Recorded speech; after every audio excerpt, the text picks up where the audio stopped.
Hey, what's going on, guys? This is Jack. Back in to bring you the State of Alpha Disc Priest Part 2. Everything you need to know about the current state of Disc Priest, what's going to be happening, and what are my current thoughts on the situation, alright?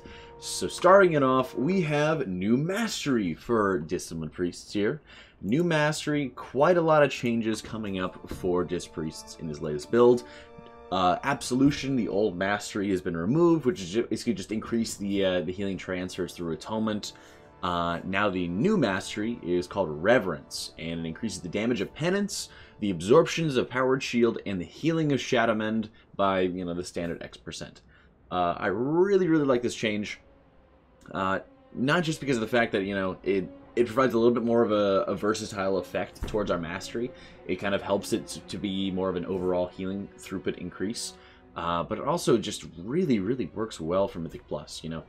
More damage for your Penance, and it puts it in the right areas, I guess is the best way of saying it. It puts it into more damage into your Penance, it puts it into better absorption effects of your Powered Shields, and more Shadowmend healing. Previously for Mythic Plus, having more transfers through Atonement really wasn't what you wanted.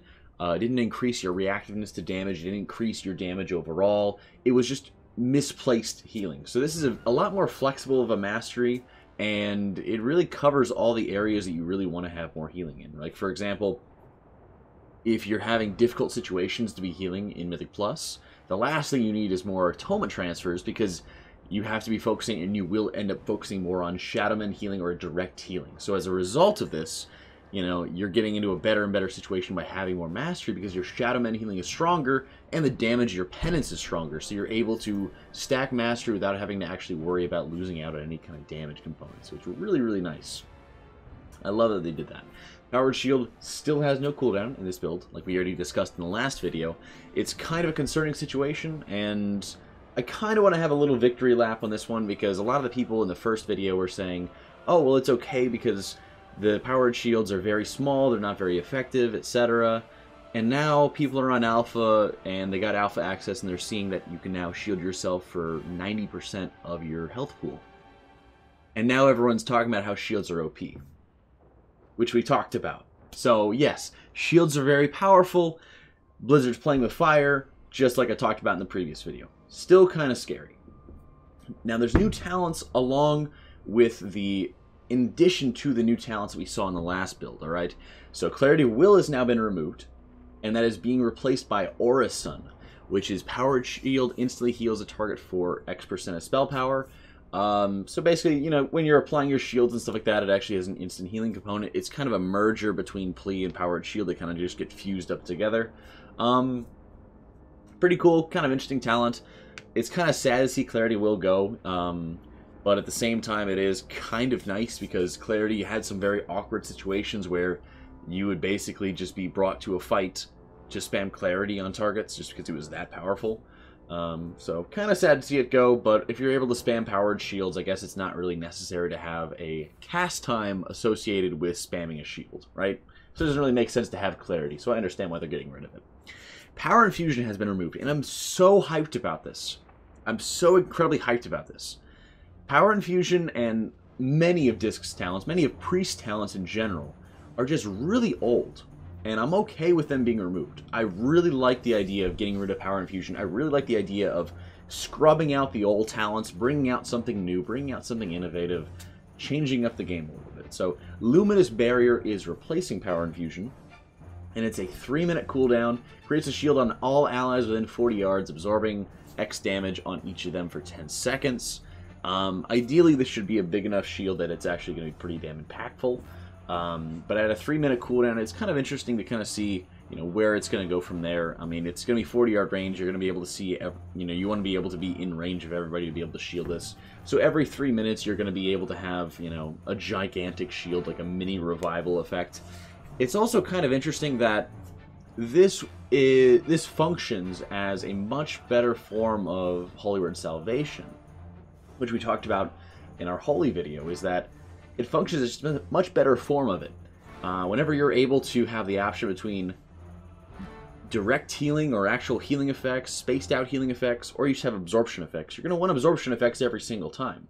Whenever you're trying to counter big raid mechanics, If you're able to put absorbs on everybody, that's great, because it chunks away the effectiveness of those big mechanics. So while I'm glad that power infusion is getting removed, it does make me wonder about the effectiveness of Luminous Barrier, and potential concerns about it, right? You know, you're never going to be able to have like Grace and Luminous Barrier together, so you're going to have some insane absorption effects and blah blah blah, right? That's not going to be an option, but it does make me wonder about the effectiveness of this ability. You know, how it's really going to shape up when you're able to hit every single target. I understand that they really want to be able to have some kind of competition for Evangelism, because Evangelism basically dominated all of Disc Priest play from the second that it was introduced to the toolkit. So I like the idea of adding more competition, but it does potentially raise some concerns about you know, where they really want to have it. This might be like some kind of talent that's, you know, really, really favored in a heroic environment because of the fact that, you know, they haven't introduced anything to get more atonements out necessarily.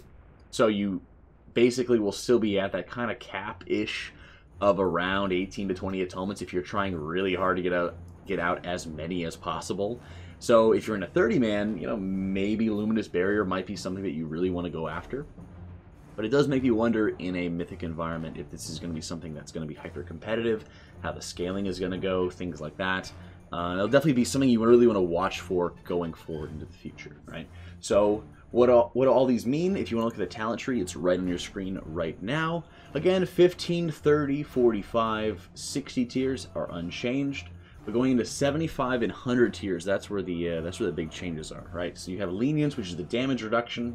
Your atonement application gives you 3% damage reduction. Orison, which is, like I said, the new talent powered shield, instantly healing the target that it goes upon. And Contrition, whenever you heal with a penance, we assume this is direct penance. It's going to heal all the other targets that have atonement on them, as well as kind of offers it, and it kind of represents it as sort of a Mythic Plus talent, because if you have Grace and Contrition at the same time, you know, you're going to have atonement on everybody, and you're going to be direct healing one target with penance, you're going to be kind of direct healing everybody with penance. That's at least kind of the idea that I could see behind it. So you have Orison, Contrition, and Lenience. It does make it look like for a rating environment that Lenience might be too powerful to pass up. But I'd be interested in trying out Contrition and Grace together and see if you might be able to outpace, really, Lenience with that. Or even Orison and Grace as well, just to kind of see what kind of results you might be able to get. It's curious, but I really think they should watch out for Lenience. Having, you know, spammable, heavy absorption effects, in addition to those absorption effects providing damage reduction, is really pretty insane, right? So it's something they definitely should watch out for going forward into this. I'm still looking forward. I still want to see more changes in the 90 tier here with Purge, Divine Star, and Halo. My preference is either make Divine Star, Halo very powerful, like incredibly powerful, incredibly useful, like it was in Mist of Pandaria, or just remove them entirely, right? I personally hate seeing those talents still there and being reduced to just this, you know, very poor state. And I'd rather see them in a very powerful position or just removed entirely. So, but again, 100 tier, you have Luminous Barrier, 3-minute cooldown, shields everybody within range. Grace, same format, and Evangelism, same format as before. So I like the idea of being able to promote a good competitor to Evangelism, and I like that they're trying to introduce a new talent to try to compete with it. You know, I like that they're not just acquiescing, really, to saying, oh, Evangelism is going to be the best thing, so we're all going to take it. You know, I'd like to see some competitive format for Luminous Barrier, but I do have some concerns about basically just making it into a 3-minute better revival, better Holy Word Salvation, because it's just going to soak up all the damage before anybody else can get it, right?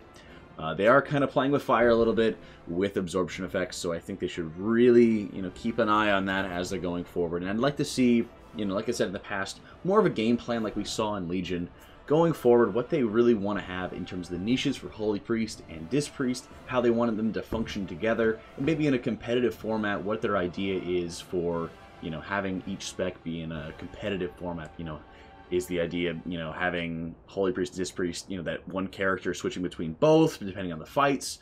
Is it something where everyone's going to be having utility, which is going to be more favored here and there? Or are they going to be getting more unique niches? Something like that. I'd just be interested in seeing more of their thought process going forward, because we see their work, but we're not necessarily seeing their thought process behind it. You know, we're not necessarily seeing where we're getting to it. You know, how do they get to that situation? And that's what really interests me as a player, is saying, well, how do they get to this situation? How do we understand where they got to this point? Because it's one thing to just criticize them, which we're all happy to do, me included.